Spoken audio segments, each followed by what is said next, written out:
Whatever. Nuncio Apai. I'm ready to participate in the Fisher's Triathlon. Let's begin. What? 42, huh? Trumpets sounded over the arena, announcing the commencement of the Fisher's Triathlon. We were to distinguish ourselves in 3 spots. Could call them such. You be the judge, dear reader. The first round was fish carrying, if you can believe it. They put narrow bridges over pits of mud and placed barrels on either end. One side filled with fish and the other side empty. The goal was to get all the fish from one side to the other, barehanded, without falling into the mud. I'm sure this is just what you imagined for a royal tournament. Throwing fish at your opponents was prohibited. But there was one unofficial but well understood rule in this tournament. Don't get caught. We had to decide which of us would participate, as well as how fair we wanted to play. Well, we tried to cheat by discreetly throwing fish at our opponents. And we reload, because we failed the first check. What are these checks? Please tell me, why is this so high?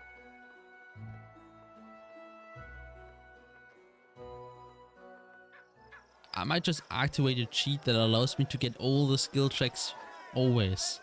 Screw that. It's just annoying to reload.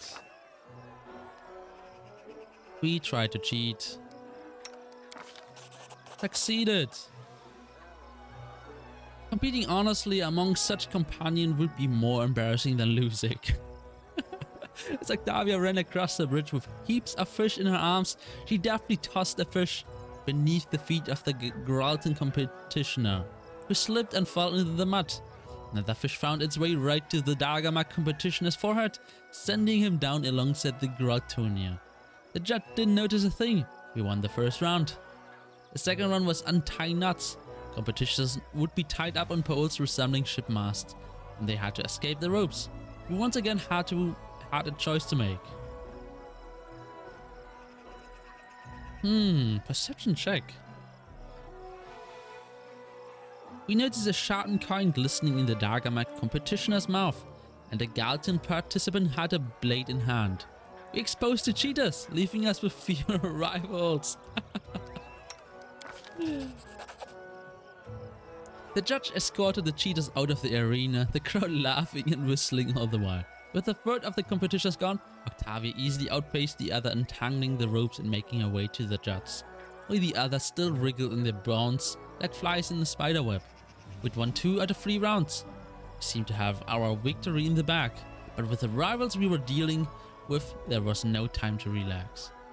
The last round of the tournament was diving for river pearls. Huge tubs were filled with mussels in river water, and some empty jars had been placed on a set of scales. We'd have to open the mussels with our bare hands, gather the pearls, and deposit them in our team's jar. Of course, if playing fair wasn't priority, we could try weighting down the jar with other things as well.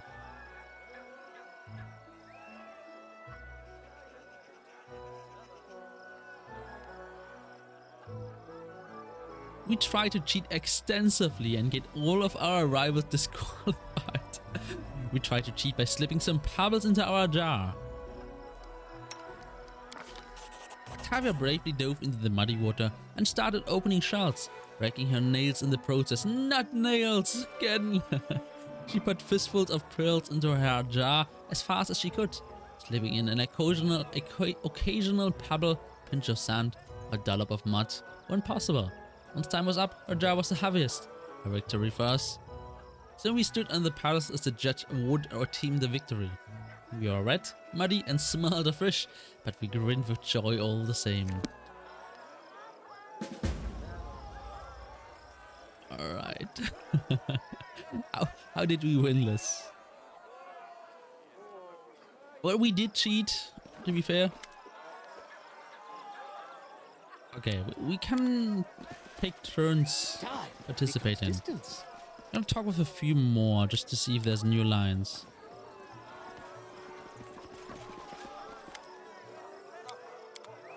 Guess not.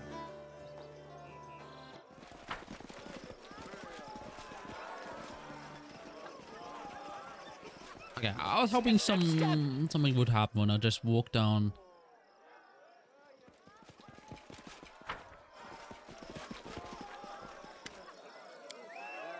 Alright, boasting contest. I'm ready.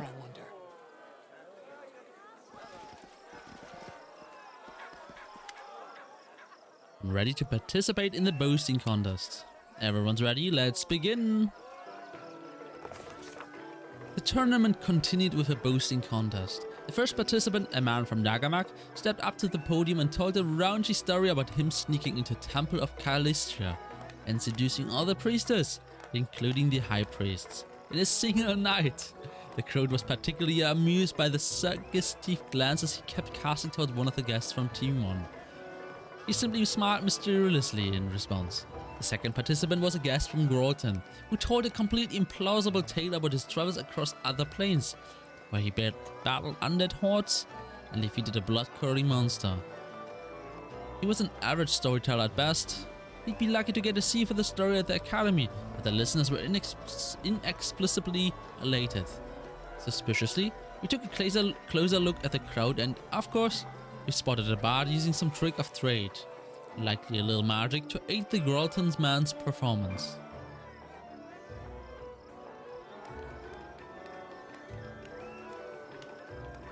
We snuck up on the bard, stabbed it in the back and disappeared. Christ. Let's try for the intimidating. We quietly warned the bard that we should shut him up if he kept interfering. The bard got the message and quickly disappeared. At the bard's support, the guest from Grolton immediately lost his audience approval. As he grew more nervous, he began mumbling and stumbling over his words. He eventually left the podium among jeers and whistles.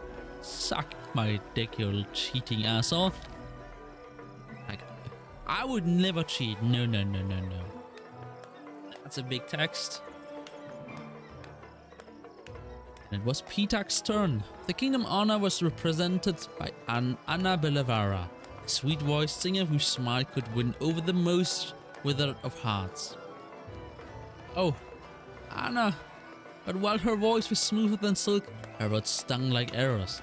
With a soft smile, Anna told everyone how she'd spent months in our kingdom learning our secrets and instigating a riot.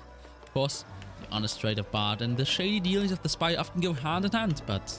Oh, Anna. Who could have expected such an ugly blow from such a lovely lady? She described in surprising and exceptionally critical detail how much the citizens of our young state suffered under the atrocity of the troll assaults and the magic plague. She never stooped to actualize. She made it sound as though a king, baron at the time, was simply drinking and debauching while his subjects struggled. She made our crusade against Vodka look like a cunning contrast of Warnhold, and the war with the Tiger Lords was characterized as an irresponsible venture. Talk about cruel and unfair. When Anna finished and left the stage, it was what is happening? It was our turn to perform. And what feats did our participant decide to tell in their performance?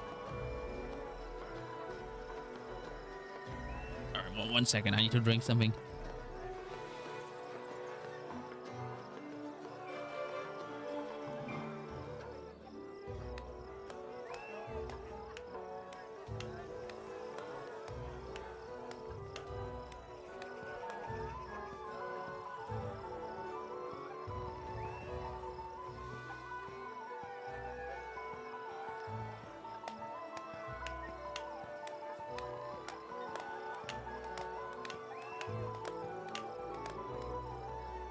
I want to do this one, but this one is interesting because it's basically doing the telling of a Pitaxan spy. I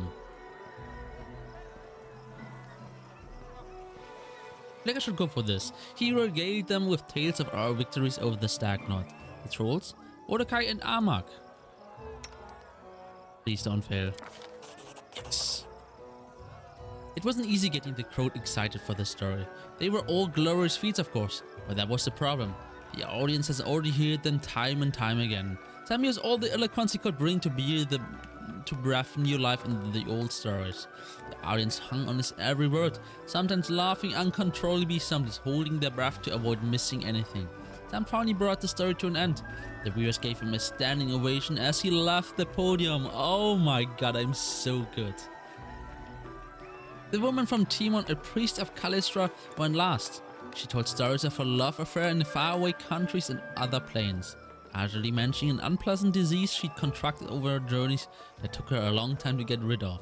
Hearing that, the participant from Dagamak paled and grabbed at his belt, bringing roaring laughter from the rest of the audience. Oh my god. Poor guy. And finally, the judge's announced the winner, Sam, who walked up to the podium to thunderous applause and took another bow. Thank you, thank you, thank you. I know I'm a good storyteller. I'm very good. I can't believe it. Professor Ilwold and I are writing a book that will shed light to the dark secret, but that failed. I guess it failed because I didn't take her with me.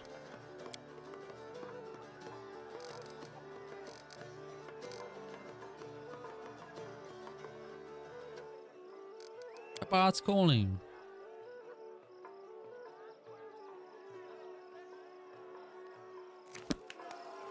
Well, I don't care. What am I supposed to do? Don't care.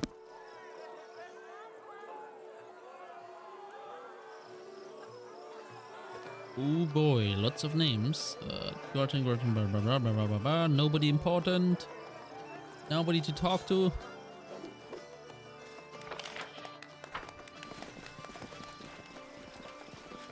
Goblin merchant attack.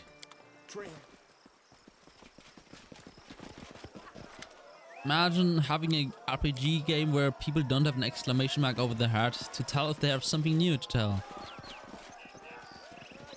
Imagine not having that, so now I have to click them all. Why else would it throw me into the bottom side and fail the quest? If it wasn't for me to know that we just reach a new chapter, essentially. Probably can't do it again. Time becomes distance. Valish Kalavoye. No.